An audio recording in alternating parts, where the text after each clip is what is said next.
নমস্কাৰ। আজি আমি আলোচনা কৰিম লাডাখৰ geography, history, economy, tourism, culture আদিৰ বিষয়ে। প্ৰথমে আহিছোঁ লাডাখৰ জিঅ'গ্ৰাফীলৈ।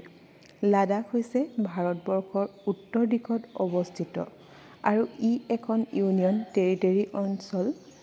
অৱশ্যে 2019 চনৰ আগলৈকে ই জম্মু কাশ্মীৰৰে অংশ আছিল। লাডাখৰ পূবে আছে চীন, উত্তৰে পাকিস্তান, দক্ষিণে আছে হিমাচল প্ৰদেশ আৰু পশ্চিমে আছে কাশ্মীৰ।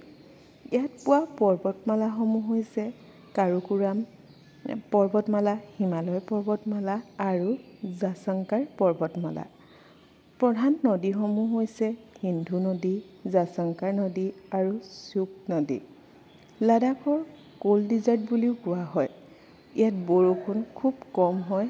শীতকালত ইয়াৰ টেম্পাৰেচাৰ -20°C বা তাতকৈও কম হয়। গৰম দিনত শীতল আৰু শুকান হয়।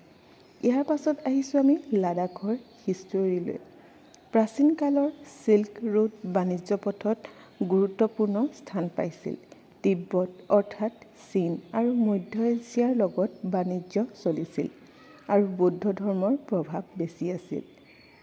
মধ্যযুগত নামগায়াল বংশই শাসন কৰিছিল আৰু লেত ৰাজধানী পাতিছিল। 1834 চনত ডগৰা ৰজাই দখল কৰি শাসন কৰিছিল। 1947 চনৰ পিছত ভাৰতবৰ্ষৰ অংশ হয় লাডাখ। 2019 চনত জম্মু কাশ্মীৰৰ পৰা পৃথক হৈ ইউনিয়ন টেৰিটৰী গঠন হয়। ইয়াৰ পাছত আহিছোঁ আমি লাডাখৰ কালচাৰলৈ। ইয়াত বেছিভাগ লোকেই তিব্বতীয় বৌদ্ধ ধৰ্মৰ। ইয়াত কোৱা ভাষাসমূহ হৈছে লাডাখী, হিন্দী, উৰ্দু, তিব্বতীয়। পৰম্পৰাগত পোচাক হৈছে গঞ্চা আৰু ঊলৰ কাপোৰ। উৎসৱসমূহ হৈছে হেমিছ ফেষ্টিভেল, লোছাৰ যেতিয়া নিউ ইয়েৰ আহে তেতিয়া মানে, লাডাখ ফেষ্টিভেল।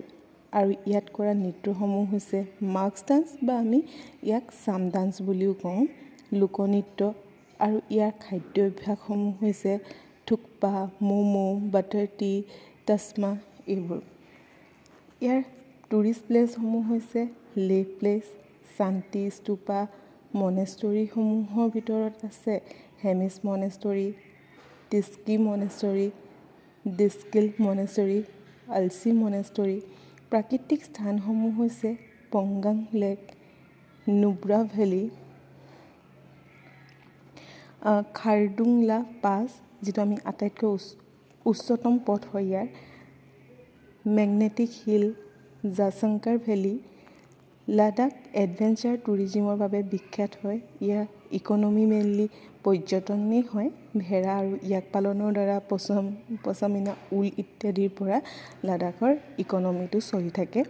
আৰু লাডাখৰ ৰাজধানী আমাৰ কি হয়?